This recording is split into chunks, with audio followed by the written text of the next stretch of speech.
मैंने कृष्णचंद्र को इस ग्रंथ में एक महापुरुष की भांति अंकित किया है, भ्रम करके नहीं। हरियुद्ध। एक बार फिर से आपके सामने मैं पंक्तियां प्रस्तुत कर रही हूँ।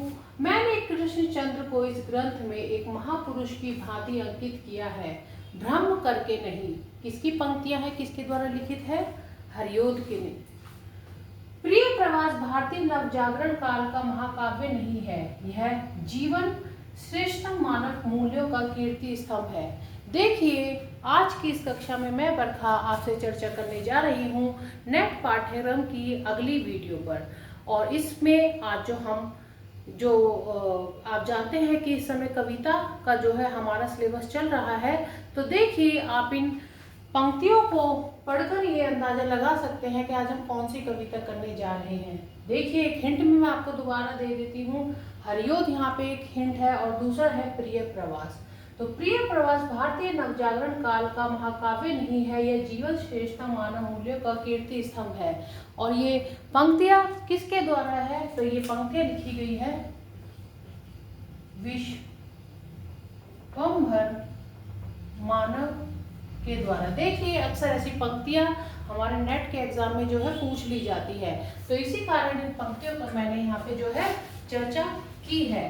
तो चलिए शुरू करते हैं अपनी आज की इस कक्षा को। नेट के दिसंबर 2026 में होने वाले एग्जाम का जहाँ तक कोशिश की जा रही है कि सिलेबस हिंदी का जो है पूरा करा लिया जाए। तो देखिए, आज हम करने जा रहे हैं हरियोध के द्वारा रचित प्रिय प्रवास। इसे हिंदी का देखिए पहला महाकाव्य भी कहा जाता है, आप सभी जानते हैं। तो चलिए शुरू करते हैं अपनी इस कक्षा को। तो देखिए,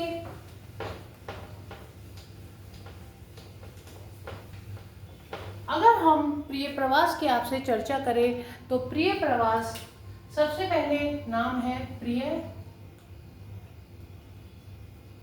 प्रवास, लेखक हैं इसके हरियोध। नेट पाठ्यक्रम का एक हिस्सा है ये, और यहाँ से क्या है, अक्सर सवाल जो है पूछे ही जाते हैं।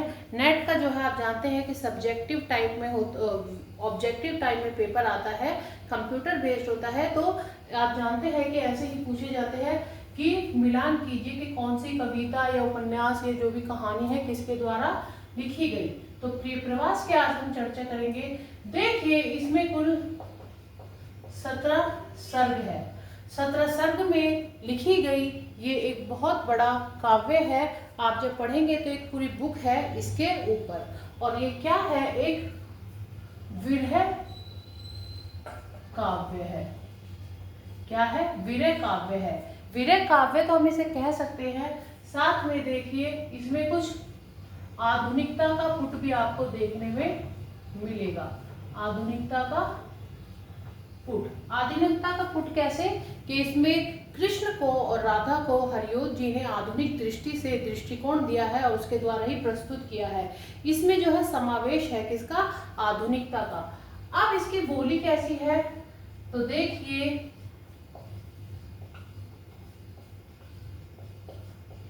खड़ी बोली में लिखा गया है। इसमें संस्कृत निष्ठ शब्दावली भी है। तो देखिए, हरियोध जी ने खड़ी बोली का तो प्रयोग किया है, साथ ही इसमें क्या है, संस्कृत के शब्द भी लिए हैं, और वही इसको क्या है, कुछ अलग बनाता है।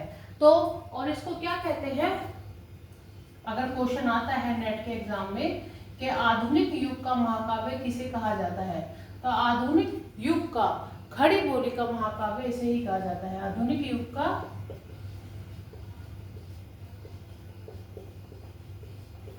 खड़ी बोली का महाकाव्य। ये आप सब नोट्स बनाते हुए चलिए, क्योंकि एग्जाम में अक्सर ऐसे ही सवाल पूछे जाते हैं कि खड़ी बोली का पहला महाकाव्य कौन सा है, किसे कहा गया, ऐसे करके।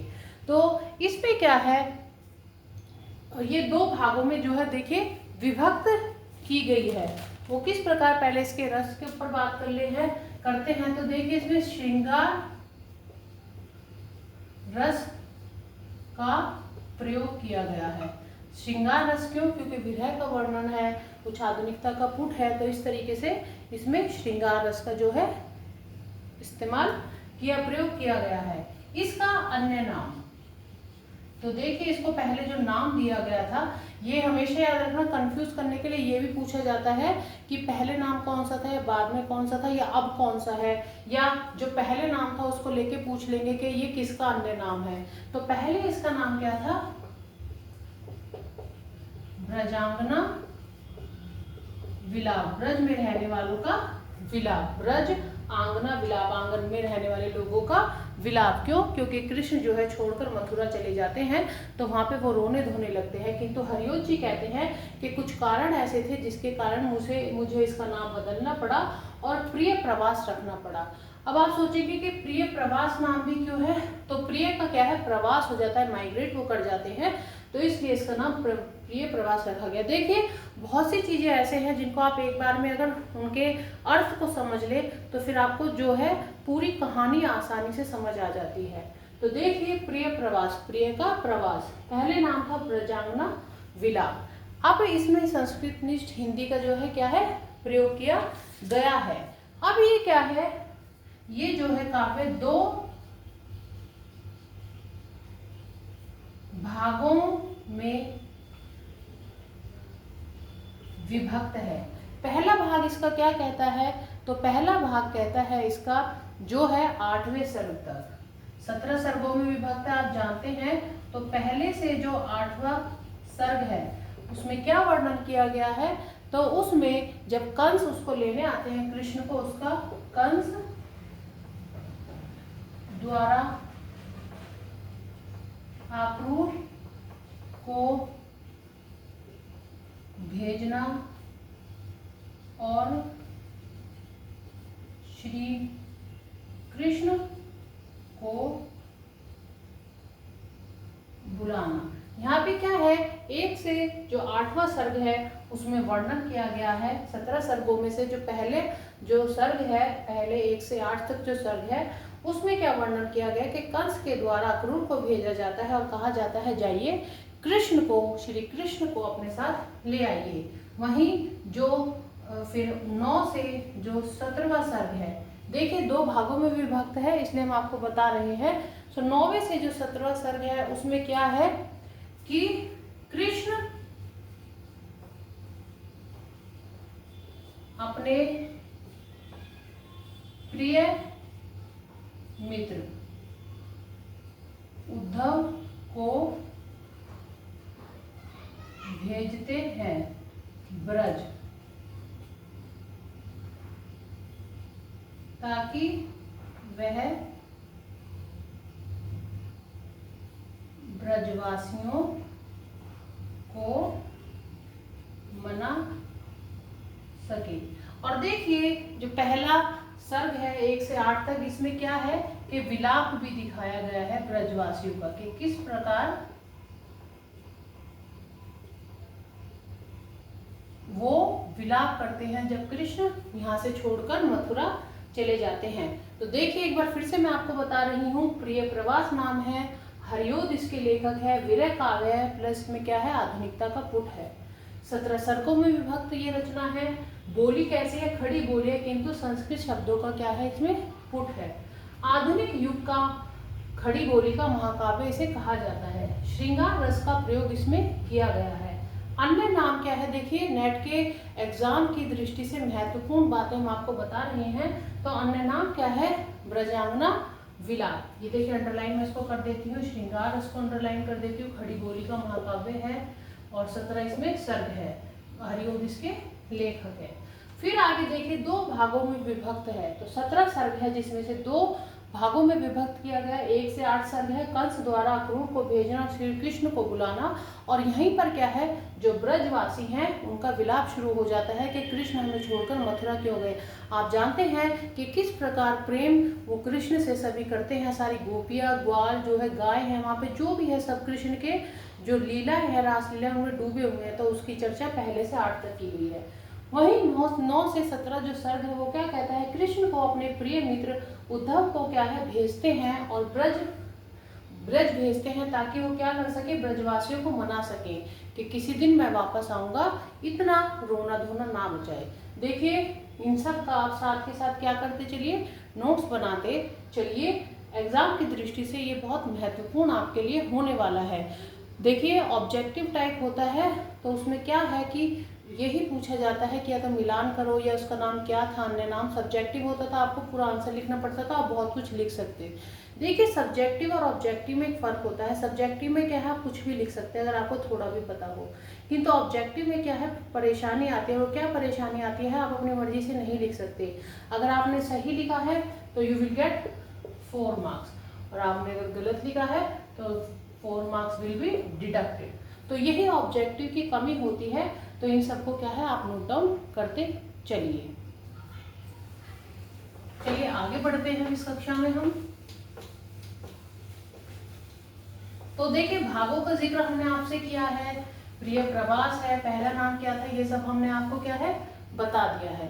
तो चलिए अब आपके सामने एक मैं प्रस्तुत करने जा रही हूँ, इसका एक जो हम कह सकते हैं कुछ पंक्तियाँ, जिससे कि आपको थोड़ा और अच्छे से समझ आए। जब आप मूल पुस्तक को पढ़ेंगे वो तो आप तभी समझ सकते हैं, किंतु फिर भी आपके लिए एक मैं प्रस्तुत कर रही हूँ।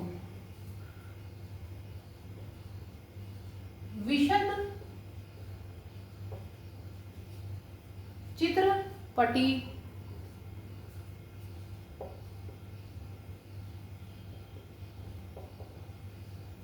ब्रज भूमि की रहित आज हुई वरचित्र से,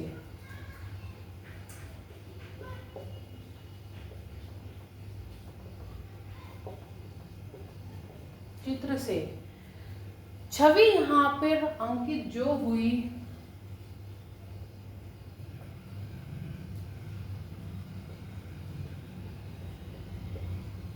छवि यहाँ पर अंकित जो हुई,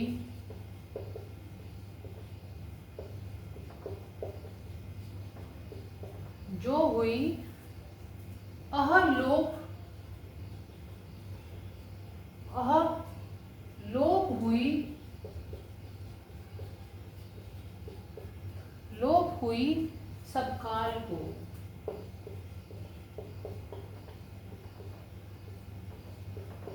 देखिए ये कुछ पंक्तियां हैं जो हम आपके सामने प्रस्तुत कर रहे हैं।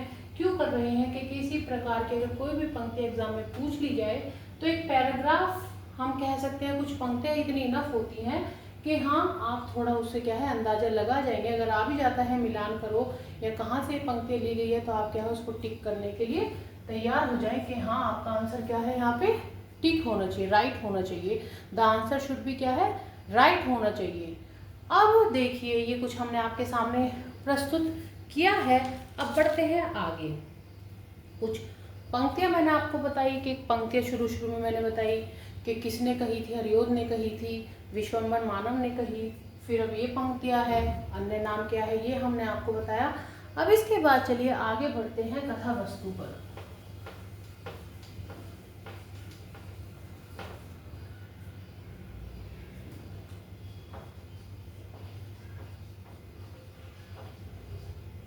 प्रिय प्रवास की कथा वस्तु, कथा क्या कहती है इसकी। देखिए इतना समझाने के बाद मैं आशा कर रही हूँ कि अब आप समझ पाएंगे कि कथा। वीडियो को देखिए ज़्यादा लंबा बनाने से कोई फ़ायदा नहीं है, बात है साफ कहना और आपको समझ में आना। वीडियो को चाहे हम बहुत लंबा खींच सकते हैं, किंतु उन बातों का कोई यहाँ पे क्या है ज़रूरी इतनी अहमियत नहीं होती है। एग्ज़ाम की दृष्टि से आपको पढ़ना है, उसी दृष्टि से हम आपको पढ़ा रहे हैं। तो देखिए अगर इसकी बात की जाए तो क्या है कि प्रिय प्रवास की जो कथा वस्तु है वो क्या कहती है।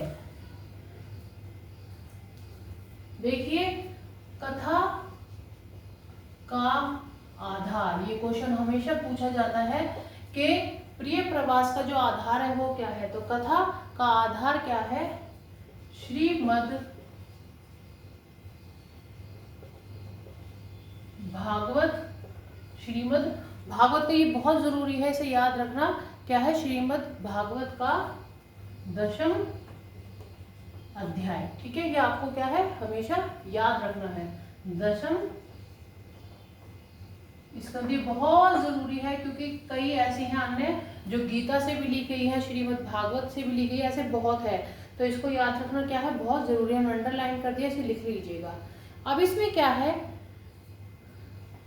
कथा वस्तु में कृष्ण के जन्म से लेकर उनके यौवन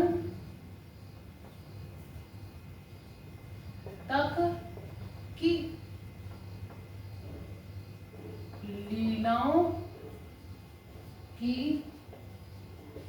चर्चा इसमें की गई है। तो देखिए क्या चर्चा की गई है, कृष्ण के जन्म से लेके जब तक वो यौवन में आए, यौवन आगमन उनका हुआ, तब तक की यहाँ पे जो ब्रज की उनकी लीलाएं हैं उनकी यहाँ पे क्या है, चर्चा की गई है। और इसमें क्या है, मौलिकता है, किससे, श्रीमद् भागवत से। मौलिकता इसमें दी गई है, क्या मौलिकता दी गई है कि श्रीमद् भागवत को एज इट इज नहीं उतारा गया। हरिओत जी ने क्या किया है, इसमें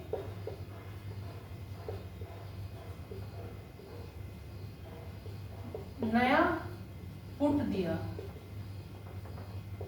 है, किसका,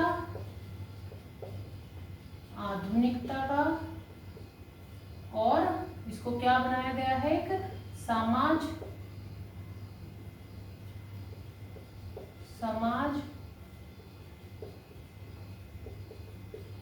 लोक हितकारी क्या है, ये एक रचना है। इसमें क्या है, लोक कल्याण की भावना को दिखाकर और आधुनिकता का मिलन करके क्या दिखाया हरिओत जी ने, श्रीमद् भागवत का जो दशम स्कंद है उसको एक नया रूप दिया है। किसके द्वारा, प्रिय प्रवास के द्वारा। देखिए जब आप इनको मूल पुस्तकों में से पढ़ेंगे तो आप देखेंगे कि इस काव्य के लिए ही एक पर्टिकुलर एक बुक है जो इतनी मोटी है, कम से कम 150 पेजों की होगी।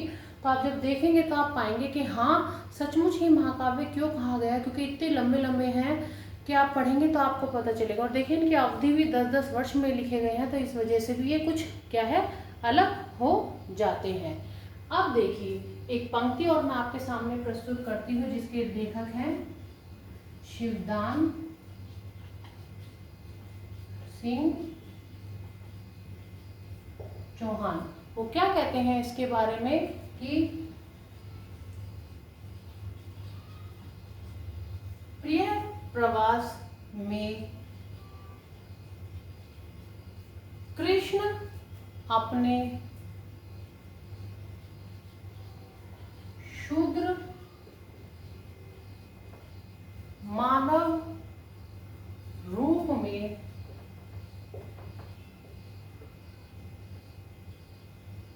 विश्व कल्याण के काम में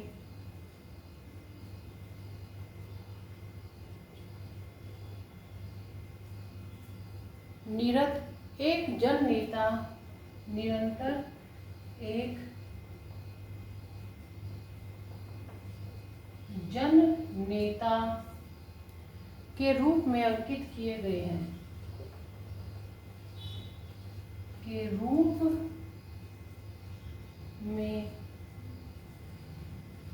अंकित किए गए हैं। देखिए हमने आपको पहले बताया था ये पंक्ति मैंने इसके बाद में ली है क्योंकि देखिए ये क्या है, हमने अब बताया एक तो आधुनिकता इसमें है, दूसरा क्या है, सामाजिक लोक हितकारी एक रचना है ये।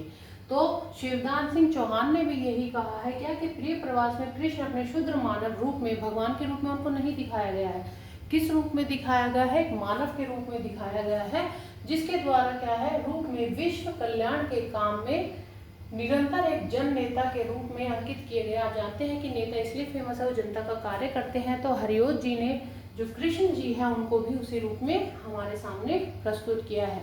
ये पंक्तियां आप अवश्य लिख लीजिएगा क्योंकि क्या है, एग्जाम में पंक्तियां बहुत ही महत्वपूर्ण होती है एग्जाम की दृष्टि से, और वो क्या है उनमें अक्सर ये पूछी ही जाती हैं कि किसके द्वारा लिखी गई हैं, क्यों लिखी गई हैं। तो आप देखिए कथा का आधार मैं आपको बता देती हूँ, श्रीमद् भागवत का दशम स्कंध है। कृष्ण के जन्म से लेकर उनके यौवन तक की लीलाओं की चर्चा इसमें की गई है।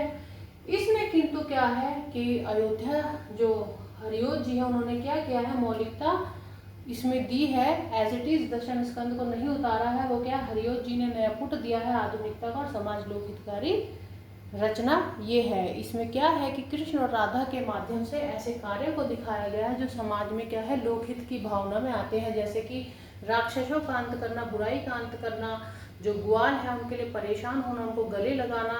देखिए कृष्ण जी तो भगवान थे किंतु फिर भी एक शूद्र मानवों को गले लगा रहे थे, तो यहाँ पे दिखाया गया है कि किस प्रकार उनके अंदर एक भावना थी। तो इस प्रकार देखिए ये प्रिय प्रवास है। आप जब इसको जानेंगे तो आपको और अच्छे से ये समझ में आएगी। चलिए अब ऑलमोस्ट ये क्या है, पूरा हो चुका है, किंतु फिर भी एक बार लास्ट में आपके जो है राधा की भी इसमें चर्चा कर लेते हैं, क्योंकि राधा भी जो है महत्वपूर्ण कैरेक्टर में इसमें है। तो राधा क्या है, इसमें वियोगनी रूप में भी दिखाई गई है और किस रूप में दिखाई गई है, लोक वियोगनी रूप में दिखाई गई है, प्रणयनी रूप में दिखाई गई है और किस रूप में दिखाई गई है, लोक सेविका के रूप में। देखिए राधा के ये 3 नाम है।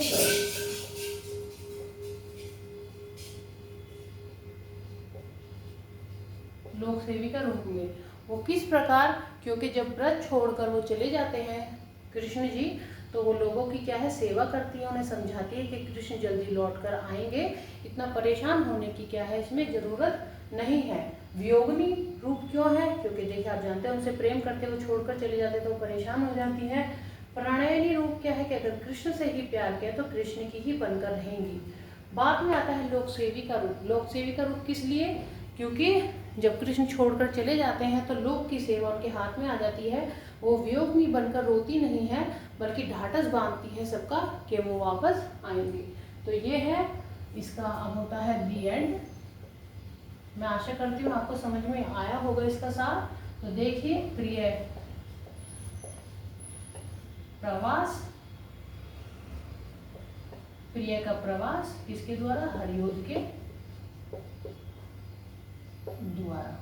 ये आपकी आज की जो एक और कविता है आपकी नेट पाठ्यक्रम की कंप्लीट होती है। आज के लिए मैं आपसे इतना कहना चाहती हूँ, अगर आपको मेरा पढ़ाया हुआ समझ में आ रहा है तो चैनल को सब्सक्राइब और वीडियो को लाइक ज़रूर करिएगा। और देखिए हर एक पॉइंट एग्जाम की दृष्टि से महत्वपूर्ण आपके सामने हमने प्रस्तुत किए हैं। अगर आपको कुछ और पूछना है तो आप वीडियो में कमेंट के माध्यम से पूछ सकते हैं, हम आपकी शंकाओं को अवश्य दूर करेंगे। आज के लिए इतना ही, धन्यवाद।